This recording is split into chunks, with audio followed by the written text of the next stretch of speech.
பக்தனா என்ன அர்த்தம்? குணங்கள் கொண்டவன் தான் பக்தன் சொல்லி சொல்றோம் இல்லையா? ஏன்னா எல்லாரும் என்ன பண்ணலாம், நாம போட்டுக்கலாம், எல்லாரும் குடிமை வச்சுக்கலாம், எல்லாரும் வேஷ்டி சட்டை போட்டுக்கலாம் இல்லையா, குர்தா போட்டுக்கலாம், எல்லாரும் கண்டி மாலை போட்டுக்கலாம், எல்லாரும் வெங்காயம் போண்ட கூட நிறுத்திடலாம் இல்லையா, ரொம்ப கஷ்டமான வெங்காயம் போண்ட கூட நிறுத்திடலாம். ஆனால் நிறுத்த முடியாத விஷயம்ன்றது இந்த குணங்கள் தான் இல்லையா? இந்த குணங்கள் நம்ம கிட்ட இருக்கான்னு பார்த்துக்கணும். இல்லைன்னா என்ன பண்ணும், இந்த குணங்களை வளர்த்து கொள்ள முயற்சி பண்ணும். இந்த குணங்கள் மற்றவங்க கிட்ட இருக்கான்னு பார்க்காதீங்க. இந்த சொல்லக்கூடிய குணங்கள், இந்த பக்தனுடைய குணங்கள்லாம், இந்த பக்தர்கிட்ட இந்த குணம் இருக்கா, அப்போ இவர் பக்தரே கிடையாது அப்படின்ட்டு மற்றவங்கள பார்க்காதீங்க, நம்ம மட்டும் பார்த்துக்கோங்க. கண்ணாடி மாதிரி இந்த குணங்கள் நம்ம கிட்ட இருக்கான்னு பார்த்துக்கலாம். இல்லைன்னா என்ன பண்ணலாம், இந்த குணங்களை வளர்த்து கொள்ள முயற்சி பண்ணலாம். அதில் முதல்ல சொல்லக்கூடிய குணம் என்ன அப்படின்னா கிருபாலு அப்படின்னு சொல்லலாம். ஒரு பக்தர் எப்படி இருக்கா, என்றைக்குமே கருணையோடு இருக்கான்னு சொல்கிறேன். ஸோ இந்த கிருபாலு அப்படின்ற வார்த்தைக்கு பக்தி வினோத் டாக்கூருடைய ஒரு பாடலை எடுத்து பார்த்தா சொல்லுவார் அவர். கபே ஹபே போலோ சே தீன் அமார் அப்படின்னு ஒரு பாட்டு வரும். நம்மளாம் இந்த பாட்டெலாம் பாடுறதே கிடையாது. நம்மளுக்கு சரியான கீர்த்தனமே வர்றது இன்னும் வரல. ஏன்னா வரமாட்டேங்கிறோம் நம்ம யாருமே. சரி கீர்த்தனை சொல்லிக் கொடுக்கலாம் அப்படின்னா பக்தர்கள் வந்தால் தான் சொல்லிக் கொடுக்க முடியும். நான் தனியாக உட்காந்து பாடவும் முடியாது. எனவே கபே ஹபே போலோ சே தீன் அமார் அப்படின்னு ஒரு அழகான பாட்டு இருக்குது. அந்த பாட்டில் அவர் சொல்லுவார், எப்போ அந்த நாள் வரும், எப்போ அந்த நாள் வரும் அப்படின்னு சொல்லிட்டு பாடிட்டு இருப்பார். நம்மளாம் சொல்லுவோம் இல்லையா, சே எப்போ அந்த நாள் வரும், எப்போ அந்த நாள் வரும், நான் இதுக்கு ஒரு தலைவர் ஆகிறதுக்கு எப்போ அந்த நாள் வரும், எல்லாரும் எனக்கு நமஸ்காரம் பண்ணி எல்லாரும் எனக்கு மரியாதை கொடுக்குற நாள் வரும் அப்படின்னு சொல்லி நம்ம சொல்கிறோம் இல்லையா?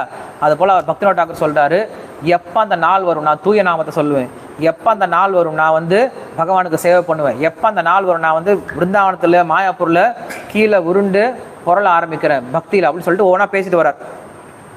பேசிட்டு வர என்ன பண்ணுறாருன்னா அவருடைய ஏக்கமான அதிகமாக ஆரம்பிக்குது. எப்போ அந்த நாள் வரும் அப்படின்னு என்ன அர்த்தம், ஏங்குறார் அப்படின்னு அர்த்தம். அந்த நாளுக்காக ஏங்குறார். அவர் ஏக்கமானது என்ன ஆகுது, அதிகமாகிட்டே இருக்கு. கடைசி லைனில் சொல்கிறார், கடைசி லைனில் அவருடைய ஏக்கத்துடைய இறுதி கட்டத்தை சொல்கிறார். எப்போ அந்த நாள் வரும் நான் என்ன செய்யணும், 2 விஷயம் செய்யணும்னு சொல்கிறார். என்னென்ன அப்படின்னா ஜீவதோயா நாம கீர்த்தன். நான் எப்போ எல்லாத்தையும் மறந்துட்டு பகவானுடைய நாமத்தை உறக்க சொல்ல ஆரம்பிப்பேன் வெக்கத்தை விட்டுட்டு, அதே போல் மற்ற ஜீவாத்மாக்கள் மேலே கருணையோடு இருக்க போகிறேன் அப்படின்னு தான் கேள்வி கேட்குறேன்.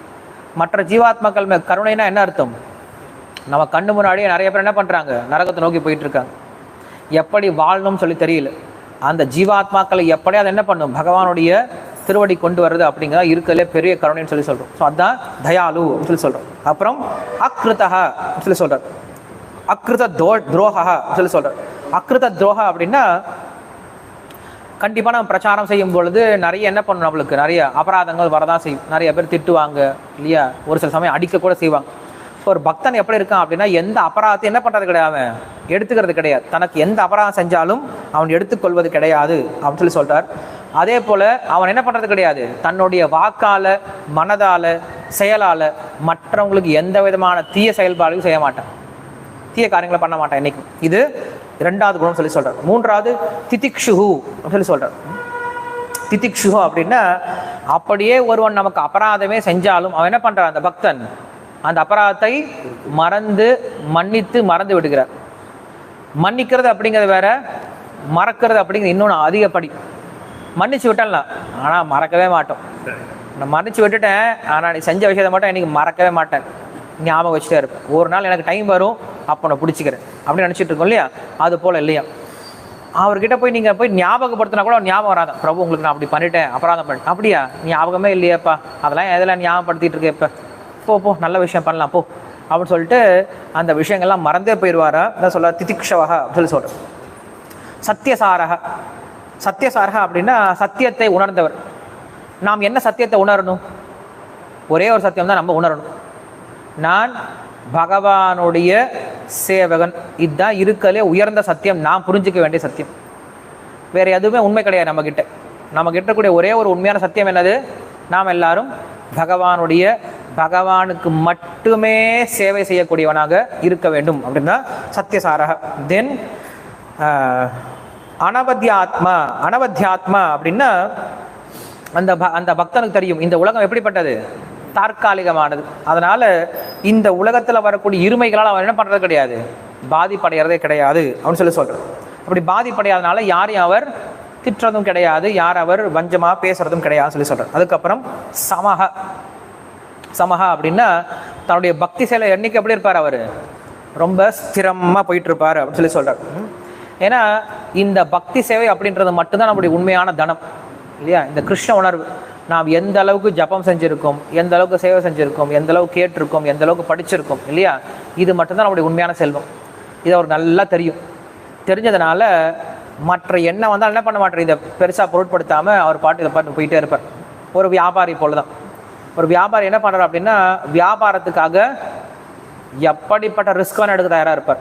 எவ்வளோ கஷ்டம் வந்தாலும் சரி, எவ்வளோ சந்தோஷம் வந்தாலும் சரி, என்ன பண்ண மாட்டார், கடையை திறக்கிறது மட்டும் விட மாட்டார் இல்லையா? எவ்வளோ கஷ்டம் வந்தாலும் எவ்வளோ சந்தோஷம் வந்தாலும் அவருடைய வியாபாரம் போயிட்டே இருக்கும்.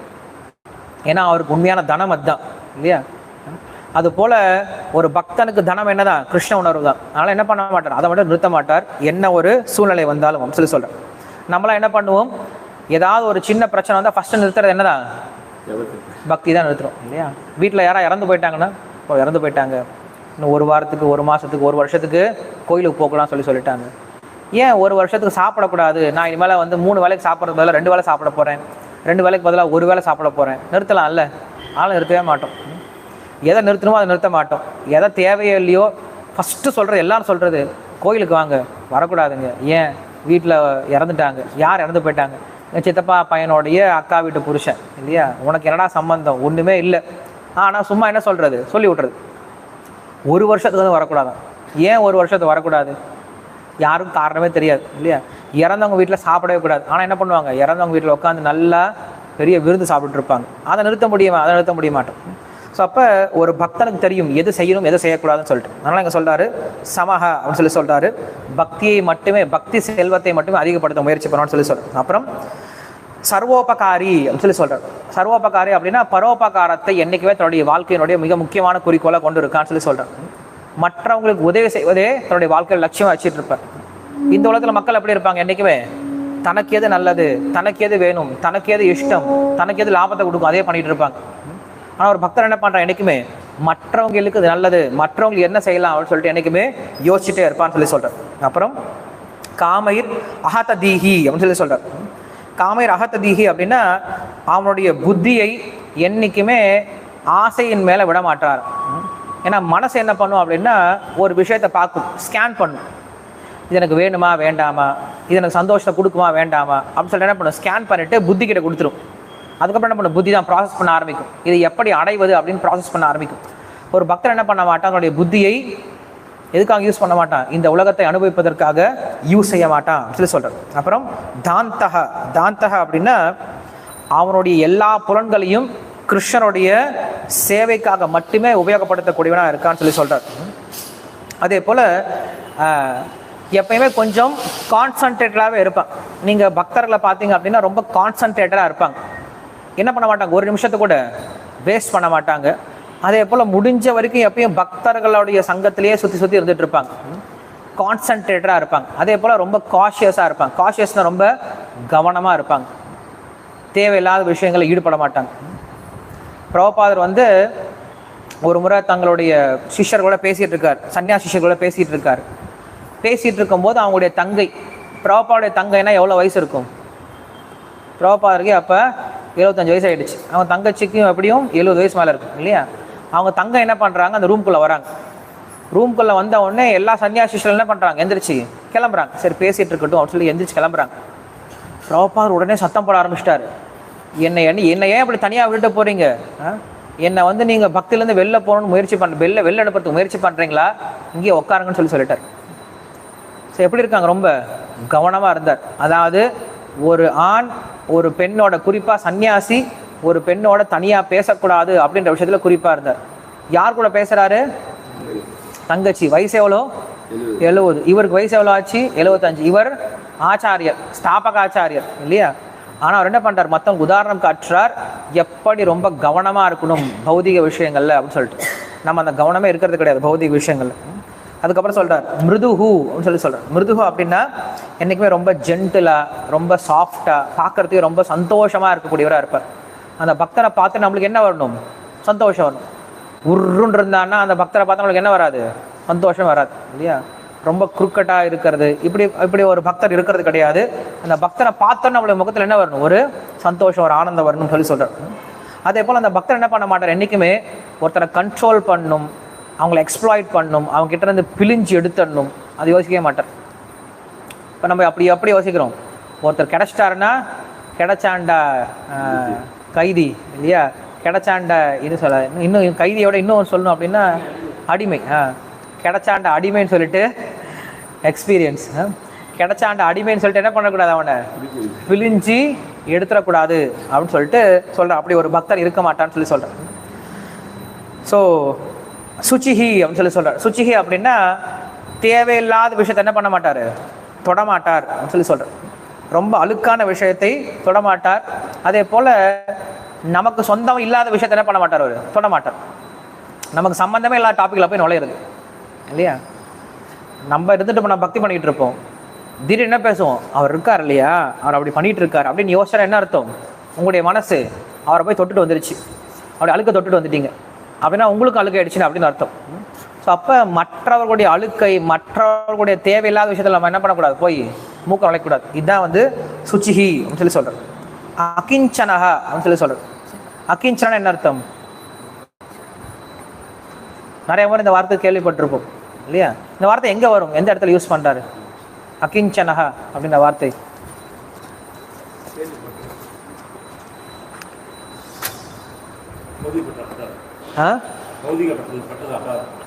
பௌதிக பற்றல் அற்றாதவர், அது கரெக்டான விஷயம்தான். ஆனால் இந்த வார்த்தை எங்கே யூஸ் பண்ணப்பட்டது, அகிஞ்சனஹா அப்படின்ற வார்த்தை. தோம் அகிஞ்சன கோச்சரஹா, அந்த ஸ்லோகத்துடைய முழு சென்டென்ஸ் சொல்லிட்டான். தோம் அகிஞ்சன கோச்சரஹான்ற வார்த்தை இது குந்தி மகாராணி சொல்லக்கூடிய வார்த்தை இல்லையா. தோம் அகிஞ்சன கோச்சரஹான்னு சொல்லி சொல்கிறேன். குந்தி பிரார்த்தனையில் வரும். அகிஞ்சன, கிஞ்சன அப்படின்னா கொஞ்சம், அகிஞ்சனா கொஞ்சம் கூட இல்லாதவன் அப்படின்னு அர்த்தம். யார் ஒருவனுக்கு இந்த உலகத்தின் மேலே கொஞ்சம் கூட தான் உரிமையாளன் அப்படின்ற எண்ணம் இல்லாமல் இருக்கானோ, அகிஞ்சனா பிச்சைக்காரன் கிடையாது. அவனுக்கு எல்லாம் சொந்தமாக இருக்கலாம், ஆனால் அவனுக்கு என்ன எண்ணம் கிடையாது, இதெல்லாம் என்னுடையது அப்படின்ற எண்ணம் இல்லாமல், இதெல்லாம் எனக்காக அப்படின்ற எண்ணம் இல்லாமல் இருக்கிறவங்க தான் என்ன சொல்கிறோம், அகிஞ்சனகான்னு சொல்லி சொல்கிறேன். நீ எப்போ இந்த உலகத்தை உரிமை கொண்டாடிட்டு இருக்கியோ அப்போ கிருஷ்ணர் உனக்கு உரிமையாக மாட்டார். எப்போ நீ இந்த உலகத்தில் எனக்கு எதுவும் கிடையாது, நான் கிருஷ்ணருக்கு உரியவன் சொல்லி சொல்ல ஆரம்பிச்சிட்டியோ அப்போ என்ன பண்ணுறாரு, கிருஷ்ணர் உன்னை உரிமை கொண்டாட ஆரம்பிச்சார். உதாரணம் பலி மகாராஜன். பலி மகாராஜன் எல்லாம் எனக்கு சொந்தமானது நினச்சிட்டு இருக்க வரைக்கும் கிருஷ்ணர் பக்கத்தில் வரவே இல்லை. எப்போ பலி மகாராஜன் தன்னை என்ன பண்ணார், கிருஷ்ணருக்கு அர்ப்பணிச்சிட்டாரோ அப்போ கிருஷ்ணன் நினைக்க ஆரம்பிச்சிட்டார், இந்த பலி மகாராஜன் யார், இப்போ என்னுடைய சொத்து, நான் இவனை பாதுகாக்கணும்னு சொல்லிட்டு என்ன பண்ணிட்டார், பலி மகாராஜனுக்கு கிருஷ்ணர் பாதுகாவலாம் இன்னைக்கு இருந்துட்டு இருக்கார். ஸோ அதுதான் அகிஞ்சனகான்னு சொல்லி சொல்கிறார். தோம் அகிஞ்சன வித்தாய அப்படின்ற அந்த வார்த்தை கேள்விப்பட்டிருப்பீங்க, அடுத்த ஸ்லோகத்தில் வரும். ஸோ பகவானுக்கு இருக்கக்கூடிய ஒரே ஒரு சொத்து என்னது, யார் ஒருவன் எனக்கு சொந்தம் இல்லைன்னு நினைக்கிறானோ அப்படிப்பட்ட ஒன்றுமே அற்ற பக்தர்கள் தான் பகவானுடைய சொத்துன்னு சொல்லி சொல்கிறேன் இல்லையா. நாமெல்லாம் யாருடைய சொத்தாக மாறிடுறோம், பகவானுடைய சொத்தாக மாறிடும். நாம் புரிஞ்சுக்கிட்டோம் அப்படின்னா, சரியான உணர்வில் இருந்தோம் அப்படின்னா அப்படின்னு சொல்லி சொல்கிறோம். அகிஞ்சனகான்னு சொல்லி சொல்கிறோம். அப்புறம் அனீஹ சொல்லி சொல்கிறோம். அனீஹ அப்படின்னா என்றைக்குமே தனக்காக எந்த ஒரு காரியத்தையும் செய்யாமல் பக்தனுக்காக, குறிப்பாக பகவானுக்காக மட்டுமே எல்லா விதமான காரியங்கள் செய்யக்கூடியவர் அனீஹ சொல்லி சொல்கிறோம். நம்ம இந்த விஷயத்தை யோசிச்சிடணும். நம்ம ஒரு சேவை செய்யும் பொழுது என்ன புரிஞ்சுக்கணும் அப்படின்னா, நான் இவருக்காக பண்ணுறேன் அவருக்காக பண்ணுறேன் அப்படின்னு தெரிஞ்சுக்காம என்ன பண்ணும், இது கிருஷ்ணருக்காக, அவ்வளோதான். நான் வந்து கோவர்தனில் படிச்சுட்டு இருக்கும் பொழுது அப்போ எங்கள் பெரிய ஸ்கூல் இருக்கும், எங்களுடைய சான்ஸ்கிரிட் ஸ்கூல் இருக்கும். அதில் நிறைய ரூம்ஸ் எல்லாம் இருக்கும், ஒரு பெரிய லைப்ரரி இருக்கும். அந்த லைப்ரரியை பார்த்தோம் அப்படின்னா அவ்வளவு அழுக்காக இருக்கும், நிறைய புக்ஸ் இருக்கும், நிறைய சாஸ்திரங்களாக இருக்கும், ஆனால் அவ்வளோ அழுக்காக இருக்கும். யாரும் ஓப்பன் கூட பண்ண மாட்டாங்க, யாரும் உள்ளே படிக்க மாட்டாங்க. படித்தாதானே ரூம் க்ளீனாக இருக்கிறது, உள்ளே போகிறதே கிடையாது. நம்ம இங்கேருந்து போயிட்டோம், கோவர்தனுக்கு போயிட்டோம், எதுக்கு, படிக்கிறதுக்கு. ஆனால் அங்கே போயிட்டு என்ன பண்ண ஆரம்பிச்சிட்டோம், படிக்கிறது நிறுத்திட்டோம். அங்கே போய் மகாபாரதம், ராமாயணம், இந்த இவங்க பண்ணாங்கல்ல இந்த சீரியஸ், யார் பண்ண அந்த டாக்டர் பேர் என்னது, ஹிந்தியில் வந்துட்டு இருந்துச்சுல தூர்தர்ஷனில், அதை உட்காந்து பார்த்துட்டு இருப்பாங்க. ராமானந்த சாகருடைய ராமாயணத்தை மகாபாரதத்தை உட்காந்து பார்த்துட்டு இருப்பாங்க. டைம் கிடைச்சா என்ன பண்ணுவாங்க, அங்கங்கே சுற்றிட்டு இருப்பாங்க. பக்கத்தில் போய் டோக்லா சாப்பிட்றது, சோன் பப்டி சாப்பிட்றது, இல்லையா கிரிராஜில் போயிட்டு சாப்பிட்டு வர்றது, இப்படி போக ஆரம்பிச்சிருச்சு. அப்போ அந்த ஸ்கூல்லாம் யாரும் க்ளீன் பண்ண மாட்டாங்க. நான் என்ன பண்ண ஆரம்பிச்சிட்டேன், போன உடனே எல்லாத்தையும் க்ளீன் பண்ண ஆரம்பிச்சிட்டேன். தண்ணி எல்லாம் ஃபுல்லாக எல்லா இடத்துலையும் விட்டு க்ளீன் பண்ண ஆரம்பிச்சிட்டேன். அது ஒரு சிலருக்கு பிடிக்கவும் இல்லை. ஏன் நீங்கள் க்ளீன் பண்ணுறீங்க, யாருமே க்ளீன் பண்ணாதப்போ நீங்கள் ஏன் க்ளீன் பண்ணுறீங்க சொல்லிட்டு பேச ஆரம்பிச்சிட்டாங்க. அவங்க பேசிட்டு போட்டு நான் க்ளீன் பண்ணிட்டு இருந்தேன். அதுக்கப்புறம் எங்களுடைய டீச்சர் கூப்பிட்டாரு, கோபி பிராணந்தன் கூப்பிட்டார். கூப்பிட்டு சொன்னார், வெரி குட், நீங்கள் பண்ண சேவை ரொம்ப நல்ல சேவை. நீங்கள் எதை க்ளீன் பண்ணியிருக்கீங்க? கோவர்தனை க்ளீன் பண்ணியிருக்கீங்க இல்லையா? கோவர்தனில் ஒரு இடத்த க்ளீன் பண்ணியிருக்கீங்க. அதனால் நான் ஒரு சேவை செஞ்சோம் அப்படின்னா அங்கே பாத்ரூம் டாய்லெட் வந்து நல்லா க்ளீன் பண்ணிட்டு இருப்பேன் தினமும். அது நம்ம பாத்ரூம் டாய்லெட்னு பார்க்க தேவையில்லை. அது என்ன பார்க்கணும், நம்ம இது கிருஷ்ணனோட இடம், இது கோவர்தன் இல்லையா? கோவர்தனை க்ளீன் பண்ணோம் அப்படின்னா அது நமக்கு தானே பாக்கியம். அது கோவர்தன் வந்து நம்ம போய் மேலே இருக்கக்கூடிய மலையில் இருக்கக்கூடிய விக்கிரகத்தை தான் க்ளீன் பண்ணோம் அப்படின்ற அவசியம் கிடையாது. கோவர்தனுடைய பகுதி தான் என்னது, டாய்லெட் பாத்ரூம். அப்போ இதை க்ளீன் பண்ணாவும் கிருஷ்ணர் திருப்தி அடைகிறார். காரணம் என்னது, நம்முடைய எண்ணம் எப்படி இருக்குது, இது கிருஷ்ணருக்காக, இது கிருஷ்ணோட எண்ணம் சொல்லிட்டு என்ன பண்ண ஆரம்பிக்கிறேன். ஸோ அதுதான் இங்கே முக்கியம். நம்முடைய எண்ணம் தான் முக்கியமே தவிர நம்ம எப்படிப்பட்ட செயல்பாடுகளை செய்கிறோம் அப்படிங்கிறது முக்கியம் கிடையாது. அதனால் நாம் எந்த சேவை செஞ்சாலும் இது கிருஷ்ணருக்காக அப்படின்ற எண்ணத்தோடு செய்ய ஆரம்பித்தோம் அப்படின்னு ரொம்ப சந்தோஷமாக செய்வோம். மித்த புக்கு சொல்லி சொல்கிறேன். மித்த புக் அப்படின்னா பேரை நம்ம சொல்லணும். தேவையான அளவு சாப்பிடக்கூடியவர், தேவையான அளவு சம்பாதிக்கக்கூடியவர், தேவையான அளவு சேர்த்து கொள்ளக்கூடியவர், இது மித்த புக் அப்படின்னு சொல்லி சொல்கிறேன். இது நான் உங்களுக்கு விளக்கம் சொல்லவே தேவையில்லை. சாந்தாக அப்படின்னு சொல்லி சொல்கிறேன். சாந்தக அப்படின்னா அமைதியானவர். எப்படி ஒருவனுக்கு அமைதி கிடைக்கும் அப்படின்னா, கிருஷ்ண பக்தியை பற்றி சொல்லும் பொழுது, யார் ஒருவனுக்கு காமம் இருக்கோ அவன் என்ன கிடையாது, என்றைக்குமே சாந்தமாக இருக்க மாட்டான். பறந்துக்கிட்டே இருப்பான், எனக்கு இது வேணும், அது வேணும், இது வேணும், இதை அடையணும், அது அப்படி சந்தோஷமாக இருக்கணும், ஓடிட்டே இருப்பான். அந்த ஸ்லோகம் கூட அழகான ஸ்லோகம் இருக்கும் சைத்தன்ய சரிதாமிரத்தில். யார் ஒருவன் கிருஷ்ணேந்திரிய பிரீத்தி வாஞ்சாக்காரே போலோ பிரேம நாம, ஆத்மேந்திரிய பிரீத்தி வாஞ்சாக்காரே போலோ காமநாமன்னு சொல்லி சொல்வார். ஸோ அப்படி சித்தி புத்தி காமி சகலே அசாந்த அப்படின்னு சொல்லி சொல்லுவார். யார் ஒருவன் இந்த உலகத்தை அனுபவிக்க நினைக்கிறான் அவன் எப்படி இருப்பான், என்றைக்குமே அசாந்தியோட தான் இருப்பான். ஆனால் யார் ஒருவன் கிருஷ்ணனுடைய சந்தோஷத்துக்காக செயல்படுறான் அவன் எப்படி இருப்பான், என்றைக்குமே சாந்தமாக இருக்கேன் அப்படின்னு சொல்லி சொல்கிறான். ஏன்னா இந்த உலகத்தை அனுபவிக்கிறோம் நினைக்கிறதே ஒரு தவறான எண்ணம். இந்த உலகத்தில் என்ன கிடையாது, கண்டிப்பாக அனுபவமே கிடையாது. கிருஷ்ணர் தான் பகவத்கீதை சொல்கிறாரு, இந்த உலகத்தை யாராவது ஒருத்தன் அனுபவிக்கலாம் நினைச்சாவே அந்த நினைவை என்ன பண்ணுது, ஒருத்தனுக்கு துன்பத்திலிருந்து ஆரம்பமாக மாறிட்டு சொல்லி சொல்கிறார். அத்தியந்தவந்த கௌந்தேய நதேஷு ரமதே புதக அப்படின்னு சொல்லிட்டு கிருஷ்ணர் சொல்லுவார் பகவத்கீதையில். ஸோ அப்போ இந்த உலகத்தை அனுபவிக்கணும் அப்படின்ற எண்ணமே ஒருவனுக்கு துன்பமயமானது அப்படின்னு சொல்கிறதுனால அவன் என்ன பண்ணுறது கிடையாது, இந்த உலக இன்பத்தை பற்றி யோசிக்கிறது கிடையாது. சாந்தகான்னு சொல்லி சொல்கிறார். ஸ்திரகா அப்படின்னா அவன் என்றைக்குமே பயப்படுறது கிடையாது. அதே போல் ரொம்ப சஞ்சலமான மனசில் இருக்க கிடையாது. ஸ்திரகன்னா ரொம்ப ஃபிக்ஸ்டாக இருப்பான்னு சொல்லி சொல்கிறார். காரணம் என்ன அப்படின்னா, அவன் யார் மேலே உட்காந்துட்டு இருக்கான், கிருஷ்ணனுடைய பாதத்தில், கிருஷ்ணனுடைய மடியில் உட்காந்துட்டு இருக்கான். ஸோ எல்லாமே கிருஷ்ணனுடைய அடிப்படையாக கொண்டு கிருஷ்ணனுடைய கண்ட்ரோலில் எல்லாமே இருக்கிறதுனால எப்படி இருக்கான், ஸ்டடியாக இருக்கான். கிருஷ்ணர் பார்த்துப்பாருப்பா அப்படின்னு சொல்லிட்டு என்ன பண்ணுறான், அவன் ரொம்ப தைரியமாக போயிட்டு இருக்கான். எந்த ஒரு சமயத்தில் என்ன பண்ணல, அவனோட மனசு என்ன ஆகிறது கிடையாது, சஞ்சலமாகிறது கிடையாது, ஸ்திர புத்தி உடையவனாக இருக்கான்னு சொல்லி சொல்கிறார். அப்புறம் மத் சரண, இது நான் போன வாரம் பார்த்தேன். மத் சரண அப்படின்னா என்னிடம் மட்டுமே, எனக்காக மட்டுமே, என்னால் மட்டுமே அப்படின்ற எண்ணத்தோட சரணாகதியோட இருக்கான் அப்படின்னு சொல்லுவார். மத் சரண சொல்லி சொல்கிறார். அப்புறம் முனிஹி சொல்லி சொல்கிறார். முனின்னா யாரு, என்றைக்குமே யோசனையிலே இருப்பாங்க. அன்றைக்கி முனிவர் என்ன பண்ண உட்காந்து தியானத்தில் யோசனை பண்ணிகிட்டே இருப்பாங்க. என்ன யோசிச்சுட்டு இருப்பாங்க, நான் ஆத்மா, நான் ஆத்மா, நான் ஆத்மா, நான் ஆத்மா. இந்த விஷயத்தை என்றைக்கு என்ன பண்ணுறாங்க, தியானம் பண்ணிகிட்டே இருப்பாங்க. இதை முனிவர்கள் சொல்லி சொல்கிறோம். அதே போல் ஒரு பக்தர் என்ன பண்ணுறான் அப்படின்னா, என்றைக்கும் யோசிச்சுட்டே இருக்கான், தியானத்தில் இருக்கான். எப்படிப்பட்ட தியானத்தில் இருக்கான், எப்படிப்பட்ட சூழ்நிலை வந்தாலும் இதை கிருஷ்ணனோட பார்க்குறான்.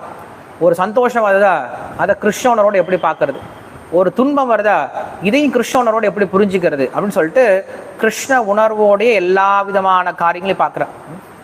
நாம் ஒரு பொருளை பார்க்கறதுக்கும் ஸ்ரீல பிரபுபாதர் ஒரு பொருளை பார்க்கறதுக்கு நிறைய வித்தியாசம் இருக்குது. நாம் சார்லி சாப்பின் பார்க்குறோம், பார்த்தா சிரிக்கிறோம். ஆனால் ஸ்ரீல பிரபுபாதர் சார்லி சாப்பின் பார்த்தாரு, அவர் பார்த்து சொன்னார், பௌருஷம் ரிஷுஹு அப்படின்னு பகவத்கீதை சொன்னார். ஒரு மனுஷனுக்குள்ள இருக்கக்கூடிய திறமை என்னதான், கிருஷ்ணர் தான் சொல்லிட்டு கிருஷ்ணரை புகழ்ந்தார். அப்போ கிருஷ்ண உணர்வோட பார்க்க தெரியணும் அப்படின்றது அர்த்தம். ஸோ ஒரு பக்தன் எப்படி இருக்கா, இன்றைக்கும் கிருஷ்ண உணர்வோட எல்லாத்தையும் சம்மந்தப்படுத்தி பார்க்குறான். கிருஷ்ண உணர்வுக்கு சம்மந்தம் இல்லைன்னா அந்த விஷயத்தை என்ன பண்ணுறது கிடையாது, செய்வதே கிடையாது. அதான் முனிகின்னு சொல்லி சொல்கிறார். அப்புறம் அப்பிரமத்தக சொல்லி சொல்கிறார். பிரமத்தம்னா என்னது, பைத்தியக்கார்த்தனம். எது பைத்தியக்கார்த்தனம், இந்த உலகத்தில் எது பைத்தியக்கார்த்தனம், இந்த உலகத்தில் கிருஷ்ண பக்தியை தவிர எல்லாம் பைத்தியக்கார்த்தனம் தான். நான் கிருஷ்ணனுடைய சேவகன் அப்படின்ற நிலையை மறந்து செய்யக்கூடிய எல்லாமே பைத்தியக்கார்த்தனம் தான். ஸோ அதனால் இவன் எப்படி இருக்கான், அப்பிரமத்தக அப்படின்னு சொல்கிறாரு. எப்பயுமே கிருஷ்ணனுடைய சேவையில் மட்டுமே ஈடுபட்டு இருக்கார். கொஞ்ச நேரம் பைத்தியமாக இருந்துட்டு கொஞ்ச நேரம் பக்தனாக இருக்கிறது, கொஞ்ச நேரம் ஆத்மாவாக இருக்கிறது கிடையாது. எப்பயுமே 24 மணி நேரமே கிருஷ்ணனுடைய சேவைகளே இருந்துட்டு இருக்கார் அப்படின்னு சொல்லுவார். கம்பீர ஆத்மா அப்படின்னு சொல்லுவார். கம்பீரமாக இருக்கார். கம்பீரம்னா என்ன அர்த்தம், ஒரு சமுத்திரத்தை போல. சமுத்திரம் எப்படி இருக்கும், என்றைக்குமே ரொம்ப அமைதியாக இருக்கும், ஆனால் உள்ளே போனால் ஆழமாக இருக்கும். யாரும் சமுத்திரத்தை கடந்து போயிட முடியாது.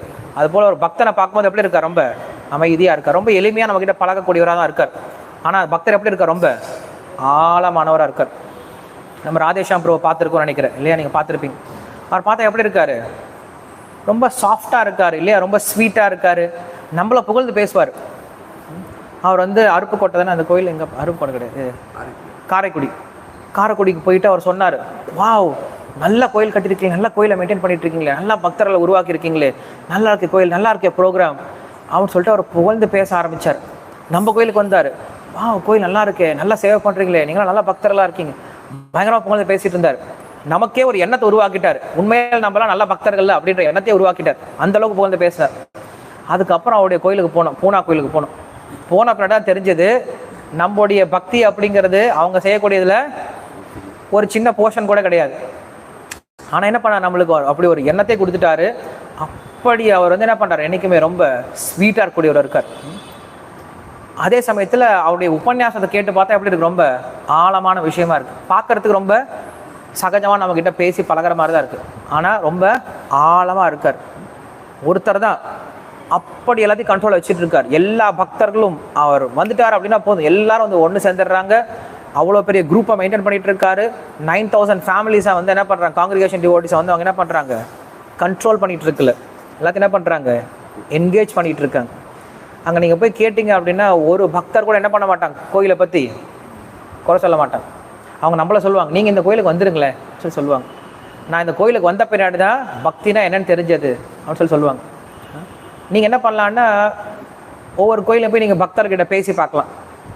பேசி பார்த்தா என்ன பண்ணுவாங்க, ஒரு 10 நிமிஷம் பேசினா போதும், என்ன பண்ணுவாங்க, அவங்க கடன்னு கொட்ட ஆரம்பிச்சிருவாங்க. ஐயோ இதுவா அதுவா, இங்கேயா அங்கேயா, இப்படியா அப்படியா, அவரா இவரா, நிறையா பேச ஆரம்பிச்சிடுவாங்க. ஆனால் முதல் முறையாக நான் ஒரு கோயிலுக்கு போயிட்டு, நான் அங்கே போயிட்ட பின்னாடி அட்லீஸ்ட் எனக்கு தெரிஞ்சு ஒரு 60லேருந்து ஒரு 100 ஃபேமிலி வரைக்கும் என்ன பண்ண முடிஞ்சது, மீட் பண்ண முடிஞ்சது. ஒருத்தர் கூட ஒரு சாம்பிள் கூட என்ன பண்ணலாம், அவங்க எல்லாமே இருக்கு பிரபு, இது மட்டும் சரியில்லை அப்படின்னு ஏதாவது ஒரு சாம்பிள் வச்சுருப்போம் இல்லை, அந்த மாதிரி சாம்பிளுக்கு கூட என்ன கிடையாது அவங்ககிட்ட, குறைய சொல்ல முடியல அவங்களால. எல்லாம் பர்ஃபெக்ட், எல்லாம் சூப்பர், எல்லாம் நிறைஞ்சி இருக்குன்னு சொல்கிறேன். எல்லாமே எங்கிட்ட நிறைஞ்சுதான் இருக்கு.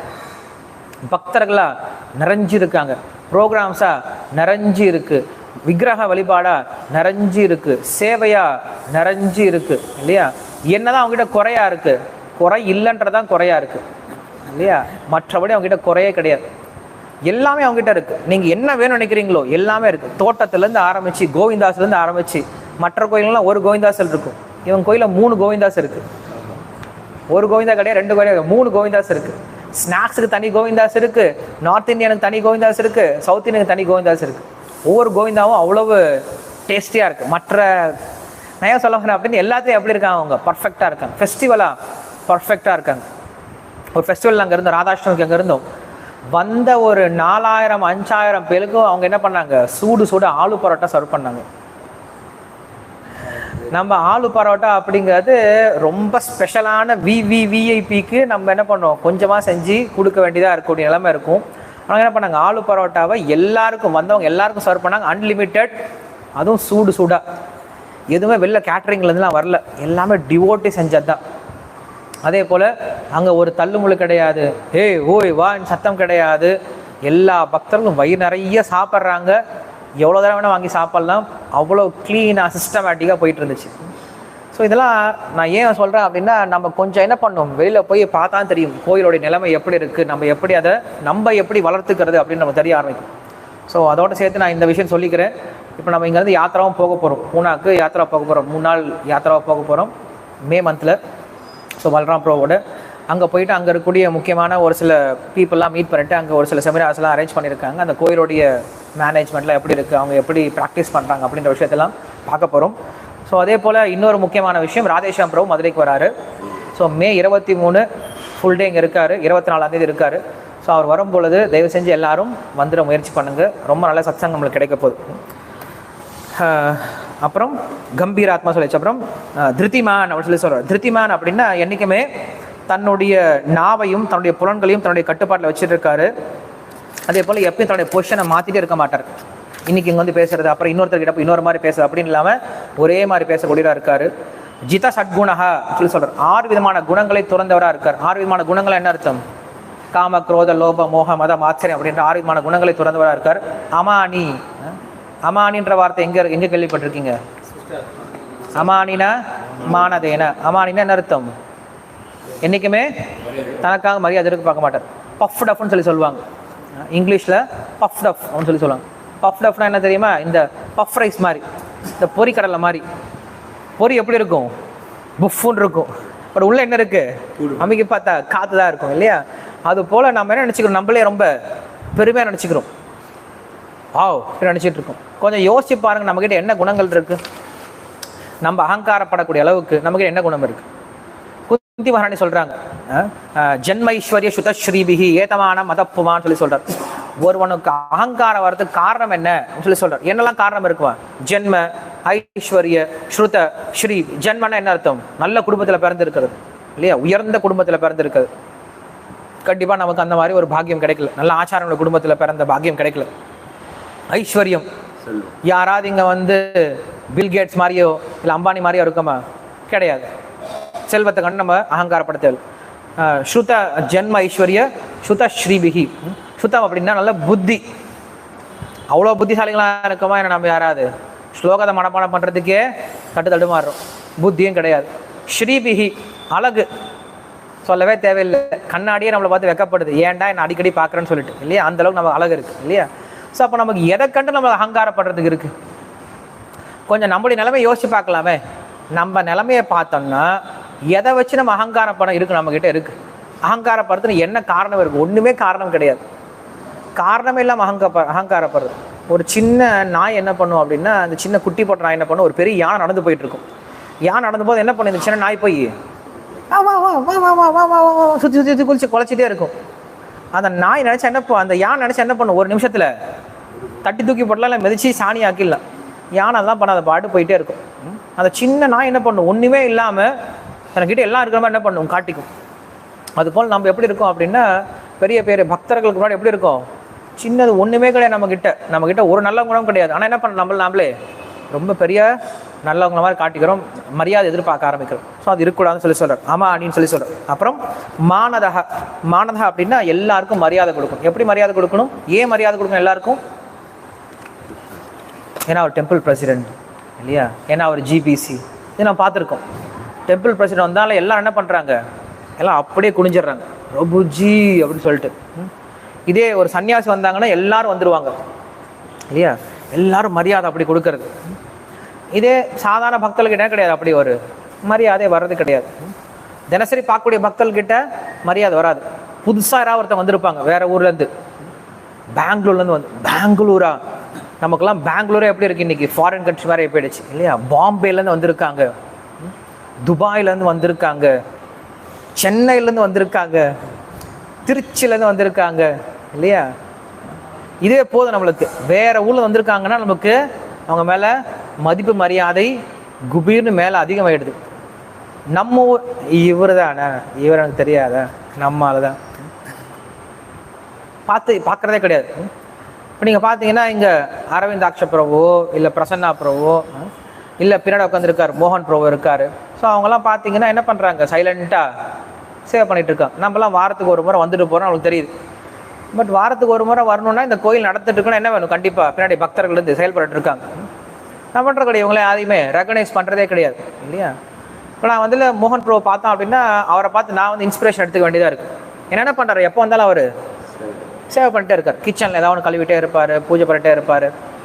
வந்தோன்னா நான் எனக்கு வந்தேன்னா ஆசனம் கொடுக்குறாரு இல்லையா? பிரசாதம் கொடுக்குறாரு, மாலை கொடுத்தாரு இல்லையா?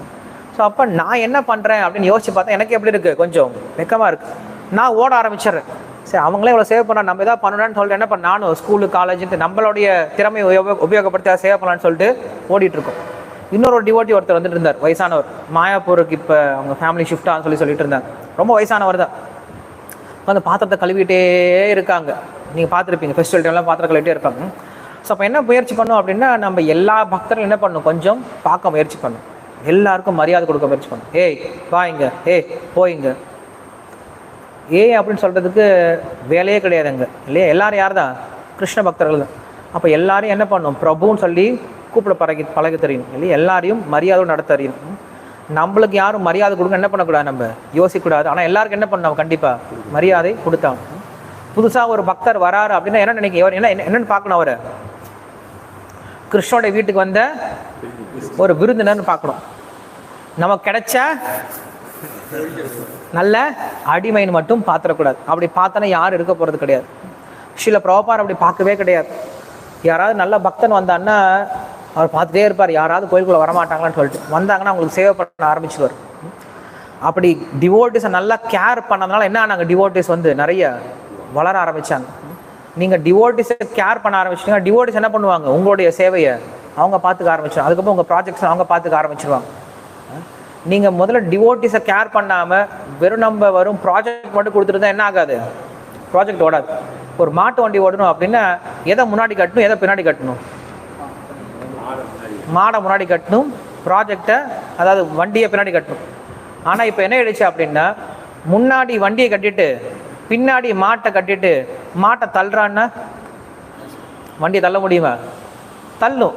ஆனால் தள்ளுறது எப்படி இருக்கும், மாட்டு வண்டி சரியாக போகாது, லோடை இழுக்க முடியாது. நீங்கள் யோசிச்சு பாருங்களேன், மாட்டை பின்னாடி கட்டிட்டு முன்னாடி வண்டியை கட்டிடுங்க, மாட்டை தள்ள சொல்லுங்கள், மாட்டை தள்ள முடியுமா? தள்ள முடியாது. இதே மாடு முன்னாடி இருந்து வண்டி பின்னாடி இருந்தால் என்ன பண்ணும், அது எவ்வளோ வெயிட் ஆனாலும் இழுத்துட்டு போயிடும். ஸோ அதை போல் நம்ம என்ன பண்ணக்கூடாது, ஃபஸ்ட்டு ப்ராஜெக்டை முன்னாடி வச்சுட்டு பக்தர்களை பின்னாடி சேர்க்கக்கூடாது. ஃபஸ்ட்டு பக்தர்களை சேர்த்துட்டு அதுக்கப்புறம் ப்ராஜெக்ட் நீங்கள் கொடுத்தீங்கன்னா என்ன பண்ணுவாங்க, அவங்க ரொம்ப ஈஸியாக செய்ய ஆரம்பிச்சிடுவாங்க இல்லையா? அதில் முதல்ல டிவோட்டிஸை கேர் பண்ண ஆரம்பிச்சிட்டோம் அப்படின்னா டிவோட்டிஸ் என்ன பண்ணுவாங்க, டெம்பிளை கேர் பண்ண ஆரம்பிச்சுவாங்க. ஸோ இந்த டிவோட்டி கேர் சிஸ்டம் அப்படிங்கிறது ரொம்ப ரொம்ப முக்கியமான ஒரு தலைப்பு. இதை பேசுறதுக்கு தான் ராதேஷாம் ப்ரோ வரார். பக்தர்களுக்குள்ளார எப்படி இந்த கேரிங் இருக்கணும் அப்படின்ற விஷயத்த கொண்டு வரணும் அப்படின்றதுக்காக தான் அந்த விஷயத்தை பேசுறதுக்காகவும் வரார். நிறைய ப்ரோக்ராம்ஸ் அரேஞ்ச் பண்ணியிருக்கோம். ப்ளஸ் அதோடு சேர்ந்து நம்ம டிவோட்டிஸ்குள்ளார எப்படி ஒருத்தருக்கு ஒருத்தர் உதவி செஞ்சுக்கணும், எப்படி ஒரு நல்ல உறவோட பக்தருக்குள்ளே இருக்கணும். நீங்கள் ஒரு பக்தரை பார்த்தோடனே உங்களுடைய மனசில் என்ன தோணுது, உங்களுக்கு சமமான பக்தர்களை பார்க்கும்போது நீங்கள் என்ன நினைக்கிறீங்க, அவரை பார்த்த உடனே வாவ் இவர் நல்லா சேவை பண்ணுறாரு, இவரை போல் நான் எப்படி சேவை பண்ணுறது அப்படின்னு நினைக்கிறீங்களா? இவனா நான் என்ன செஞ்சு நான் பார் என்ன செய்கிறேன் பாரு இவனை விட அப்படின்னு நினைக்கிறேம்மா இல்லையா? இதுதான் நம்மளுடைய ஆட்டிடியூட் தெரிய ஆரம்பிக்கும் இல்லையா? ஸோ அப்போ நமக்கு சாமானோட சேரும்போது நம்முடைய இதயம் எப்படிப்பட்ட எண்ணத்தை இருக்குது அப்படின்னு நம்ம யோசிச்சு பார்க்கணும். கொஞ்சம் நம்ம என்ன பண்ணணும், இன்ட்ராஸ்பெக்டிவாக இருக்கும். நாமளே என்ன பண்ணணும், பரிசோதனை பண்ணி பார்க்கணும். அப்பப்போ வெறும் மெக்கானிக்கலாகவே இருந்துட்டு போயிடக்கூடாது. பக்தி அப்படிங்கிற மெக்கானிக்கலான விஷயம் கிடையாது, கொஞ்சம் யோசிச்சு செய்யக்கூடிய விஷயம். இது அடுத்த குணமாக சொல்கிறார். அப்புறம் கலைய அப்படின்னு சொல்கிறார். கலைய அப்படின்னா அவர் ரொம்ப எக்ஸ்பர்ட்டாக இருக்கார் எதில், பிரச்சாரத்தில். ஒரு பக்தனை எப்படி உருவாக்கணும் அவருக்கு தெரியும், யாருக்கு எந்த மாதிரி உபதேசம் கொடுத்தா அவர் என்ன பண்ணுவார், இந்த கிருஷ்ண பக்தியை எடுத்துப்பான்னு சொல்லி தெரியும். எல்லாருக்கிட்டையும் ஒரே மாதிரி பேசக்கூடாது. அதனால் பார்த்து அவங்ககிட்ட எப்படி பேசணும் அது போல் என்ன பண்ணணும், ரொம்ப பக்குவமாக பேசி கொடுக்கணும். ஒருத்தர் புதுசாக வந்தோடனே அவங்களுக்கு என்ன பண்ணிடக்கூடாது, தேஹினோஸ்மின்ல ஆரம்பித்து சர்வதர்மாவில் முடிச்சிடக்கூடாது உபன்யாசத்தை இல்லையா?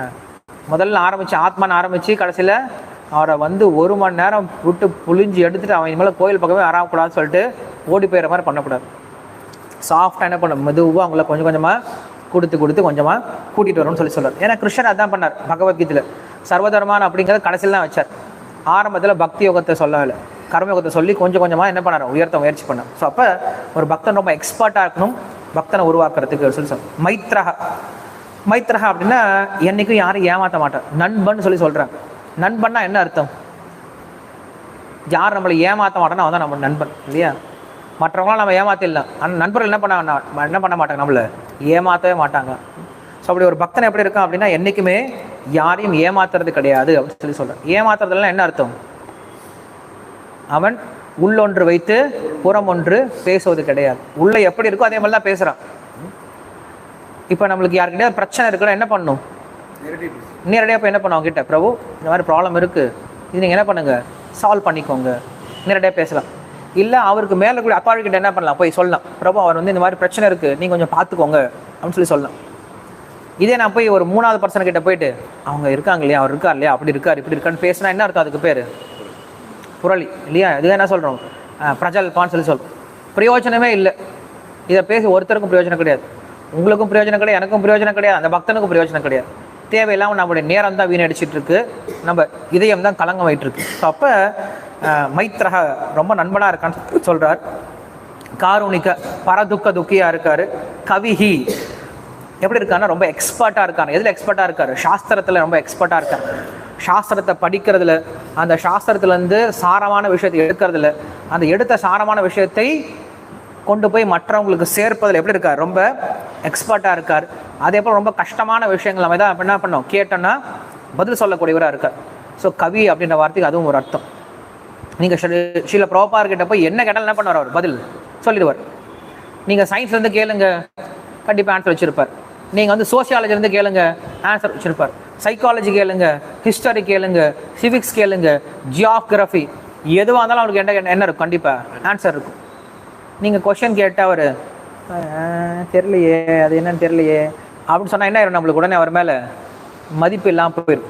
ஸோ அப்போ என்ன பண்ணும், ஒருத்தருக்கு வந்து உபதேசம் பண்ண ஆரம்பித்தோம், ஆச்சாரியர் ஆகிறோம், இல்லை குரு ஆகிறோம் இல்லையா, ஒரு லீடர் ஆகிறோம்னா என்ன பண்ணும்? ஃபஸ்ட் நம்மளுக்கு எல்லா விஷயத்தையும் நம்ம தெரிஞ்சுக்க முடியாது, ஆனால் எல்லா விஷயத்துலையும் கொஞ்சமாக தெரிஞ்சுக்கலாம் இல்லையா? நம்ம எல்லா விஷயத்தையும் எல்லாமே தெரிஞ்சுக்க முடியாது, ஆனால் எல்லா விஷயத்துலையும் கொஞ்சம் கொஞ்சமாக தெரிஞ்சுக்கலாம். ஒரு பேசிக் நாலேஜாக அது இருக்கணும். நம்மக்கிட்ட வந்து யாராவது திடீர்னு கேட்குறாங்க, ரொம்ப இந்த இடத்துல வந்து பாகவத்தில் இந்த மாதிரி இந்த இடத்துல சொல்லப்பட்டிருக்கு, இது எப்படி புரிஞ்சுக்கிறது அப்படின்னு சொல்லி கொஷின் கேட்ட உடனே நம்மள இப்போ என்ன பண்ணுவோம்? அவங்களுக்கு சால்வ் பண்ண தெரிஞ்சவங்களா இருக்கும். அப்படி சால்வ் பண்ண முடியலன்னு என்ன, நம்மளுக்கு நம்ம மேலே இருக்கணும் நம்பிக்கை அவங்களுக்கு கொஞ்சம் கொஞ்சமாக குறைய ஆரம்பிச்சோம். இதே பொதுமக்கள் கிட்ட பேசும் பொழுது இன்னும் ரொம்ப ஜாக்கிரதையாக இருக்கும் இல்லையா? ஏன்னா அவங்க என்ன பண்ணுவாங்க, திடீர்னு நம்மக்கிட்ட கொஷின் கேட்டுருவாங்க. ஓகே, பகவத்கீதையில் இந்த ஸ்லோகம் இருக்குது, இந்த ஸ்லோகத்துக்கு அர்த்தம் என்ன அப்படின்னு கேட்டாங்க. ஓ, அந்த ஸ்லோகம் இருக்கா பகவத்கீதையில் அப்படின்னு நம்ம கேட்டோம் அப்படின்னா அவங்க என்ன பண்ண மாட்டாங்க, நம்ம பக்கத்துலேயே வர மாட்டான். இவங்க ஏதோ சும்மா ட்ராமா போட்டுட்ருக்காங்க, பக்தின்னு சொல்லி ட்ராமா போட்டிருக்கான்னு நினச்சிப்பாங்க. அப்போ ரொம்ப எக்ஸ்பர்ட்டாக இருக்குன்னு சொல்கிறாங்க சாஸ்திரங்கள். ஸோ அதனால் நம்ம எல்லோரும் இப்போ தீட்சை வாங்கிட்டோம் இல்லையா, ஓரளவுக்கு நிறைய வருஷம் வந்துட்டுருக்கோம். ஸோ இனிமேல் நம்ம என்ன ஆகணும், எல்லாத்துலேயுமே கொஞ்சமாவது எக்ஸ்பர்ட்டீஸை வளர்த்துக்க முயற்சி பண்ணணும். கீர்த்தனமாக எப்படி பண்ணணும், ரொம்ப எக்ஸ்பர்ட்டாக பண்ணணும். இன்னும் 10 வருஷம் ஆகிட்டும் என்ன பண்ணிடக்கூடாது, பழைய டேப் ரெக்கார்டர் மாதிரியே அதே தப்பை செஞ்சிட்ருக்கக்கூடாது. ஸ்லோகங்களாக எக்ஸ்பர்ட் ஆகணும் இல்லையா, சேவையிலையா எக்ஸ்பர்ட்டாக இருக்கணும், பிரச்சாரமாக எக்ஸ்பர்ட்டாக இருக்கணும், பிரசாதமாக எக்ஸ்பர்ட்டாக இருக்கணும். அப்படின்னு என்ன அர்த்தம்? நிறைய சாப்பிடக்கூடாது இல்லையா, எல்லாத்துக்கும் கொடுக்க முயற்சி பண்ணணும் இல்லையா. நமக்கு எல்லாரும் எப்படி கொடுத்தாங்களோ அது போல் நம்ம இப்போ என்ன பண்ணணும், எல்லாருக்கும் பிரசாதம் கொடுக்க முயற்சி பண்ணணும், நம்ம முடிஞ்ச வரைக்கும் குறைச்சிக்க முயற்சி பண்ணணும். ஸோ எல்லாத்தையும் நம்ம என்ன ஆகணும், எக்ஸ்பர்ட் ஆகணும். பக்தினா என்ன அர்த்தம்? பௌதிகம்னா என்ன அர்த்தம்? உண்ணுதல், உறங்குதல், இனப்பெருக்கம் செய்தல், தற்காத்து கொள்ளுதல். பக்தினா என்ன அர்த்தம்? இதனால் அப்படியே கம்மி பண்ணுறது தான் பக்தி இல்லையா. இதனால நம்ம இன்னும் மெயின்டைன் பண்ணிட்டு இன்னும் அதிகப்படுத்திட்டே இருந்தோம்னா அதுக்கு பேர் என்ன கிடையாது, பக்தியே கிடையாது இல்லையா. அதுக்கு பேர் ஏமாற்றக்கூடிய பௌதிகமான பக்தி தான். ஸோ பக்தியில் போக போக இந்த 4 விஷயம் குறைஞ்சிட்டே வரணும் அப்படின்றது அர்த்தம். இதுதான் பக்தோடைய குணங்கள் சொல்கிறார்.